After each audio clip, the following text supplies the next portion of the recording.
आज की इस वीडियो में हम डिस्कस करेंगे थर्ड थ्योरम चैप्टर नंबर 11 का, जो कि हमारे पास है codes and arcs. Previous videos में हमने सेकंड एंड फर्स्ट थ्योरम किया था सेम चैप्टर, और वो दोनों जो थ्योरम थे वो बेसिकली एक दूसरे के कन्वर्स थे।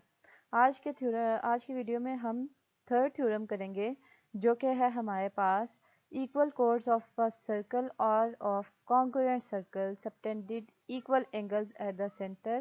at the corresponding centers के। अगर हमारे पास इक्वल कोड्स हो सर्कल्स की, एक सर्कल की, या हम कहें कि कॉन्ग्रुएंट सर्कल्स की, तो वो हमारे पास सेंटर पे जो है वो सेम एंगल ड्रॉ करती हैं, मतलब बनाती हैं, सबटेंड करते हैं सेम एंगल्स। तो बेसिकली यहाँ पे हम कोड्स तो लेके चलेंगे, बट उसके साथ हम बेसिकली मेन जो हम डिस्कस करेंगे वो आर्क को लेके करेंगे, और उसी को हम मेन डिस्कस करेंगे, क्योंकि हम उसको बाय कॉन्ट्राडिक्शन मेथड जो है बेसिकली हम इसे प्रूव करेंगे। और हम ये प्रूव करेंगे कि हम इसमें थोड़े कंट्राडिक्शन करके हम उससे कुछ सपोज करके उसे कहेंगे कि नहीं ये तो सेम पॉइंट्स हैं, तो हमारे पास जो है ना ये पॉसिबिलिटी ही बनती है। तो सबसे पहले हमने दो सर्कल्स ले लिए, ए बी सी डी और A prime B prime C prime D prime, या हम कहें कि ए बी सी और A prime B prime C prime. ये दो सर्कल्स ले लिए जिनके सेंटर हमारे पास है ओ एंड ओ प्राइम, मतलब ए बी सी जो सर्कल है उसका सेंटर है ओ, और A prime B prime C prime का सेंटर है ओ प्राइम। अब क्या है हमारे पास कि इक्वल कोड्स, तो इक्वल कोड्स के लिए हम कह रहे हैं कि ए सी और ए प्राइम सी प्राइम जो है वो हमारे पास क्या है, इक्वल है, या ये दोनों क्या है, कॉन्ग्रुएंट हैं। ठीक है, प्रूफ हमने ये करना है कि इसके साथ जो एंगल बन रहा है सेंटर पे वो इक्वल हो। तो बेसिकली हमने ये प्रूव करना है कि major angle A O C equal है major angle A prime O prime C prime के। बेसिकली ये वो है कि जो हमने एज अ जब हमने कहा था कि अगर हमारे पास आर्क्स इक्वल हों तो उनके जो सबटेंडेड एंगल्स होते हैं, सेंट्रल एंगल्स, वो इक्वल होते हैं। तो यहाँ पे हम वो कोड के हिसाब से प्रूव कर रहे हैं कि अगर हमारे पास कोड्स इक्वल हों तो उसके साथ हमारे पास जो सेंटर पे एंगल बनेगा, मीन सेंट्रल एंगल जो ड्रॉ होगा वो हमारे पास इक्वल होगा। सो टू प्रूव हमारे पास गिवन में हम सबसे पहले लिखेंगे A B C and A prime B prime C prime are two congruent circles with centres O and O prime respectively, के हमारे पास ए बी सी और A prime B prime C prime दो सर्कल्स हैं जिनके centre हमारे पास है ओ और O prime, so that A C is equal to A prime C prime के। मतलब हमारे पास ये जो दो कोड्स हम कंसीडर कर रहे हैं वो इक्वल हैं। यहाँ पे हमने डायग्राम में इसे ड्रॉ नहीं किया क्योंकि हमने जो आगे कंट्राडिक्शन मेथड करना है उसमें फिर हमारे पास जो है वो हमने एंगल को जो है वो किसी भी एक ट्राइंगल का एंगल में हम कंस्ट्रक्शन करेंगे और फिर हम उसे प्रूव करेंगे। इसलिए हमने यहाँ पे कोर्स जो है वो ड्रॉ नहीं की, बट हम गिवन में ये डिस्कस जरूर करेंगे कि ये इक्वल है। प्रूफ हमने क्या करना है, to prove major angle A O C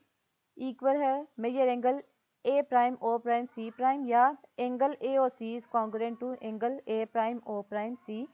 prime. अब हम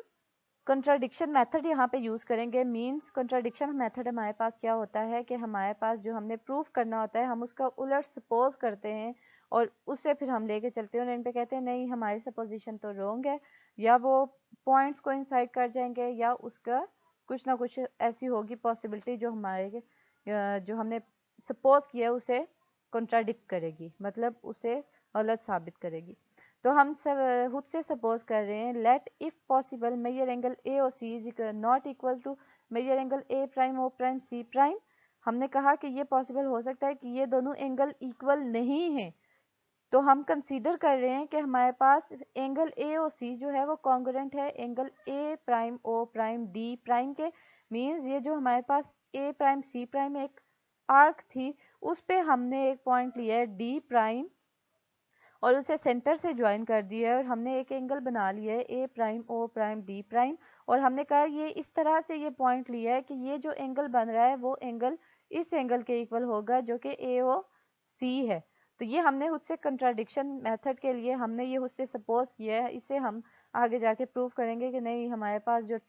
डी और सी प्राइम है वो बेसिकली सेम पॉइंट्स हैं। तो उस हिसाब से फिर हम इसे आगे जाके ये प्रूफ कर देंगे। सो हमारे पास अब क्योंकि हमने ये कंस्ट्रक्शन में खुद से सपोज कर लिया है कि ये दोनों एंगल इक्वल हैं, तो जब हम प्रूफ स्टार्ट करेंगे तो सबसे पहले हम लिखेंगे एंगल ए और C congruent to angle A prime O prime D prime के। ये हमने क्या किया था, कंस्ट्रक्शन। अब हमें पता है कि अगर सेंट्रल एंगल इक्वल हो तो उसके जो करस्पॉन्डिंग आर्क्स होती हैं वो इक्वल होती हैं, या मतलब जो अगर सेंट्रल एंगल कॉन्ग्रुएंट हो तो उसकी करस्पॉन्डिंग आर्क्स कॉन्ग्रुएंट होंगी।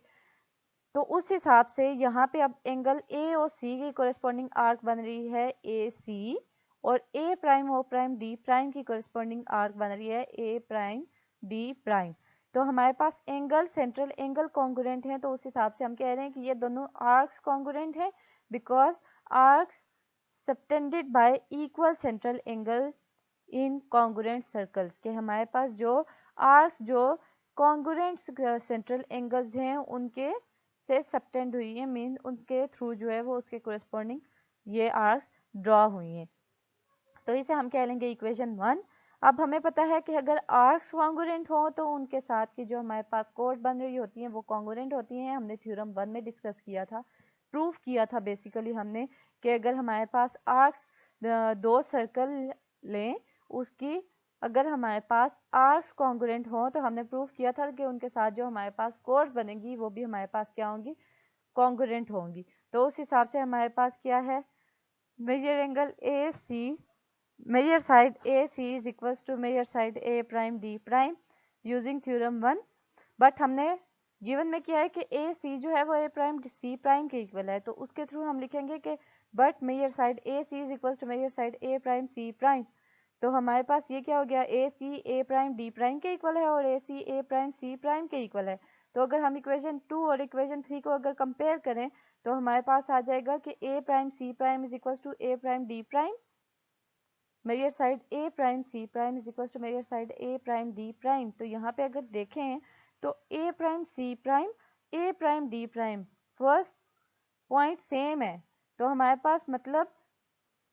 C प्राइम और D प्राइम जो है वो सिर्फ उसी वक्त पॉसिबल, ये पॉसिबल हो सकता है, या ये जो कंडीशन हमारे पास आई है ये पॉसिबल हो सकती है जब ये दोनों से कोइंसाइड हो, मतलब ये एक ही पॉइंट पे लाई कर रहे हो। तो हम कहेंगे कि which is only possible if C prime coincide with D prime.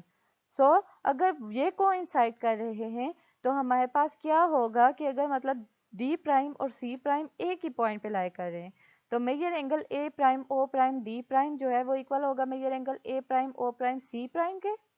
इसे इक्वेशन 4 कह देंगे, जिसमें कि लिखा हुआ है कि hence measure angle A prime O prime C prime is equal to major angle A prime O prime D prime, equation 4। But हमारे पास तो हमने तो ये भी कंस्ट्रक्ट किया हुआ था कि एंगल A और C जो है वो कॉन्ग्रुएंट है angle A prime O prime D prime के, तो उसके थ्रू हम कंस्ट्रक्शन के थ्रू क्या लिख लेंगे कि मेजर एंगल A और C जो है वो इक्वल है major angle A prime O prime D prime के। इसे कह देंगे हम इक्वेशन 4। अब इक्वेशन 5, तो जब हम इक्वेशन 4 और इक्वेशन 5 को अगर आपस में कंपेयर करें तो एंगल A और A prime O prime C prime जो है वो इक्वल है major angle A prime O prime D prime के, और measure angle A prime O prime D prime जो है वो मेजर एंगल A और C के इक्वल है। तो अगर हमारे पास